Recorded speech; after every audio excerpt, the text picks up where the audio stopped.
Welcome to இல்டாஸ் kitchen. இன்றைக்கி சூப்பரான butter cake எப்படி வீட்டிலே செய்யலான்னு பார்க்கலாம். இது ரொம்ப சூப்பராக இருக்கும், சாஃப்டாக இருக்கும். கடையில் செய்கிறத விட வீட்டில் செய்கிறது ரொம்ப டேஸ்ட்டாக இருக்கும். நீங்கள் இதை ட்ரை பண்ணி பாருங்கள். இதுக்கு தேவையான பொருட்கள், இது வந்து எக்லெஸ் கேக், இது முட்டை தேவையில்லை. ஃபஸ்ட்டு வெண்ணையும் சர்க்கரையும் நல்லா பீட் பண்ணிவிட்டு கூட தயிர் சேர்க்கணும். அப்புறமா மைதா, பேக்கிங் பவுடர், பேக்கிங் சோடா, இவ்வளோ தான். ரொம்ப சிம்பிள். வெனிலா எசன்ஸ் சேர்த்துக்கலாம். நம்ம வந்து இதுக்கு வந்து பீட்டர் தேவையில்லை, கையிலே சும்மா மிக்ஸ் பண்ணிட்டாலே போதும்.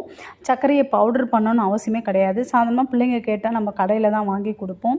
நீங்கள் இதை வீட்டில் செய்து பாருங்கள், டேஸ்ட் ரொம்ப நல்லாயிருக்கும். நீங்கள் திரும்ப திரும்ப செய்வீங்க. நம்ம கடையில் அதிக விலை கொடுத்து வாங்குறத விட வீட்டில் இதை அடிக்கடி நீங்கள் செய்யலாம்.